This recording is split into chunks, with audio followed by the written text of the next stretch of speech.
Okay, welcome to this week's, denture adventure.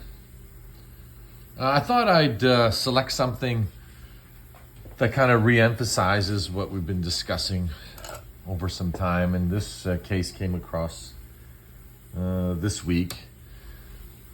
Like many cases every week, we don't get to videotape or document. We're always in a hurry, but this one, I just thought I'd take the time out to discuss this Kennedy Class 2 full upper denture against a natural dentition lower.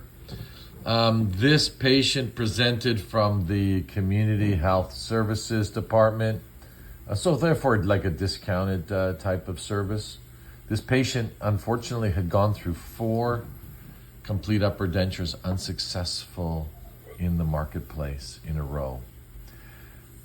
So when you hear that, you always kind of approach with some caution that am I going to be number 5?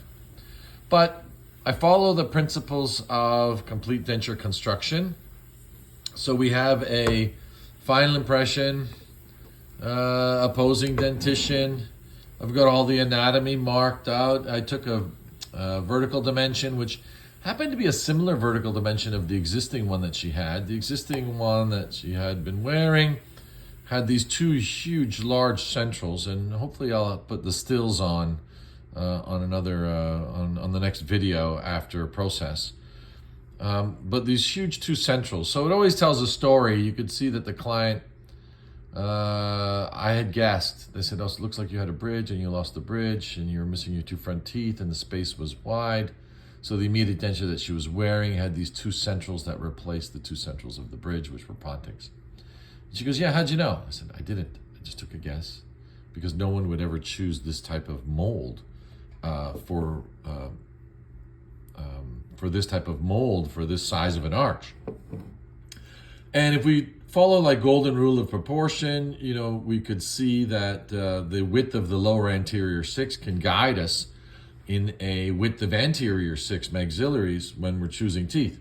You can see the attrition that had happened here from the porcelain bridge on the lower. You can see some uneven dentition, missing number 5, which has collapsed, and 6 and 7 have migrated mesially, creating some issues in excursions. Most likely here, looks like we're missing number 7, which has been gone for some time, or we probably lost number 6 and 7 moved up. Looking by the angle, but nevertheless, that's what she has, and that's what we have to deal with. I've marked the incisive papilla here on the maxillary model. You can see the labial sulcus. The average human being, female, we say female because we kind of generalize that they would atrophy inwards and downwards more than the male. This is just averages from systemic conditions and age. And obviously a myriad of others, to name hormone replacement therapy, possibly calcium depletion. Regardless, women generally now more atrophy than men. So if you read a lot of setup textbooks, they say, "Oh yeah, men 3 to 5 millimeters, women 5 to 7 millimeters." Regardless of what that measurement is, where I'm pointing here is going to be the facial of the centrals, and the measurement between my spatula and here, it doesn't matter what it is. I'm thinking it's about 5 or 6. I could measure if I have a free hand. Let's see here.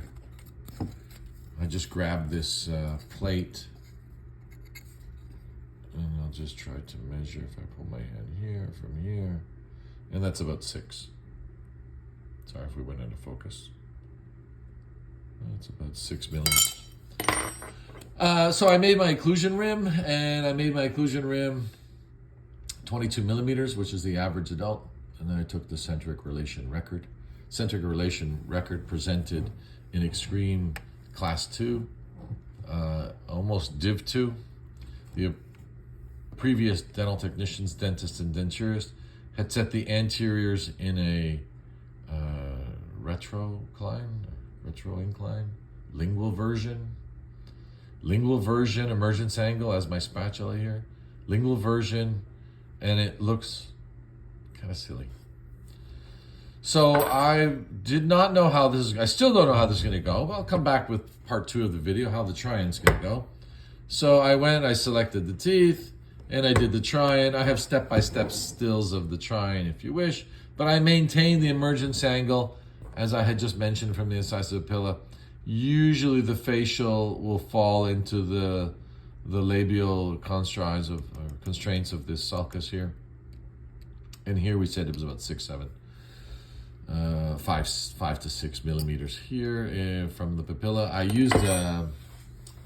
used a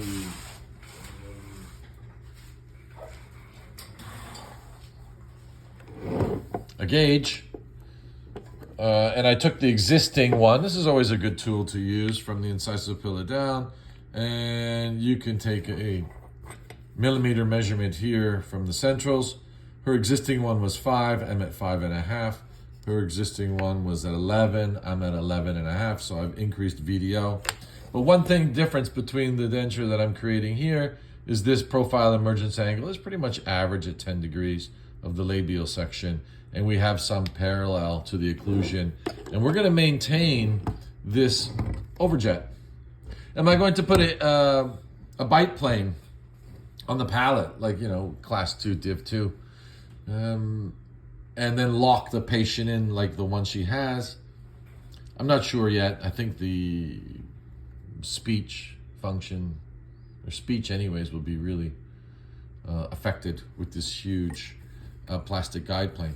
But as you can see, what I've given here now, I just followed along with the setup. I did not know how this was going to go when I had started, but I'm just following the setup principles of my anterior setup with the right dimensions. And then number 4 on this arc of neutral zone, or the buccal corridor, barely comes in contact with number 3, barely on the lingual cusp, and customizable occlusion on these teeth, as well as number 7 goes into more of a class 1 situation. I dropped the bicuspid. There is no vertical room from the over eruption of number 4-7 here onto the denture base. On the other side, it's a similar symmetry here, where we've got a lingual cusp here, customized the denture occlusion. You can see how I've adjusted it here, and then ended up in a class 1. She's not functioning now with this lingual version denture that was created, and let's see how she's going to function after the try-in. But I'm not going to completely mill in the bite, because I used average value mounting here. I did not use a face bow. I did not use a protrusive bite record to get the condylar inclination of the client.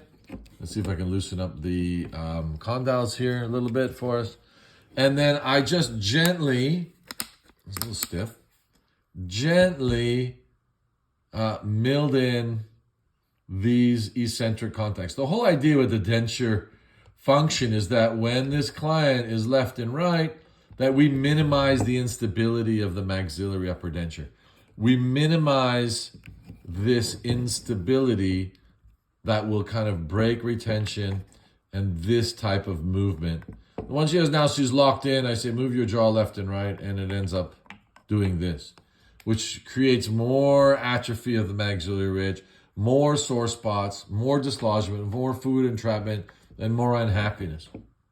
We can't change her bite. Dental technicians or denturists, dentists, always say, can we cheat so much to make her class 1? No, not unless we have some kind of mandibular jaw augmentation surgery. This is her situation here in, to even measure this, 7, 8, 9 millimeters of overjet, roughly 8 millimeters of overjet, which is a little bit extreme, and this is why I put this on the channel today. So when we are moving laterally, we're keeping contact with the teeth, that we're going to have a smooth glide to the left, smooth glide to the right, smooth glide and protrusive.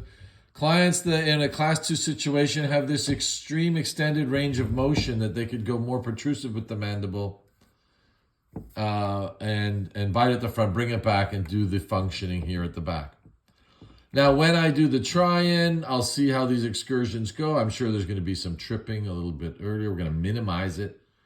I've already prepared her for the shade change. We're going from like a bleach 2 to a A2, which is still a tad lighter than her A3 lowers, but we're compromising. We don't want to turn her from brunette to blonde or blonde to brunette. It would be too extreme.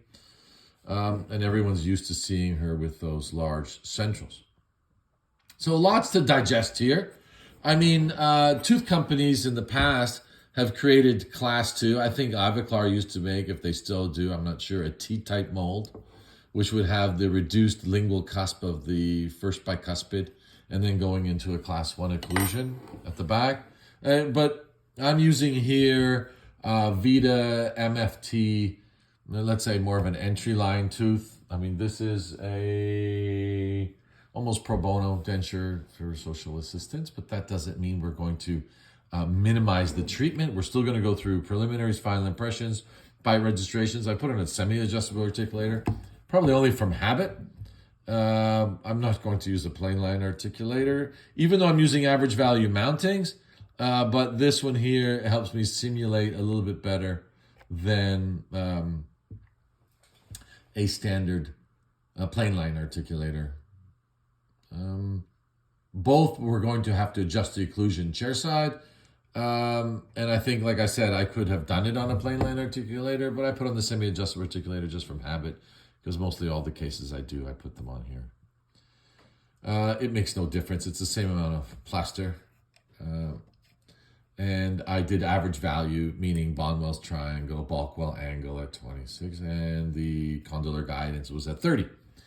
I kept the midline the same, but you can see this extreme overjet. I think what to digest here again is, just because the patient presents this, follow your guidelines for setup. There is a neutral zone where the teeth go. It's going to minimize cheek biting, maximize phonetics, maximize function, even though we're always wanting to have, extreme, natural-looking denture teeth. I think her existing one has a overbite of 110%. Overbite of 110%. And here, if I would just overbite here of about 50%, which is a little bit extreme, but I needed to compromise what she had, as well as clear when I'm going in protrusive. Clear to protrusive. The more overjet you have, the more overbite you can, let's say, allow yourself. If this is going to be a class 1 occlusion where we have minimum 1-2 millimeters overjet, then my overbite would definitely be a lot less than this. But let's see how the trying goes. I'll come back and have a story to tell, I'm sure. But thanks for listening.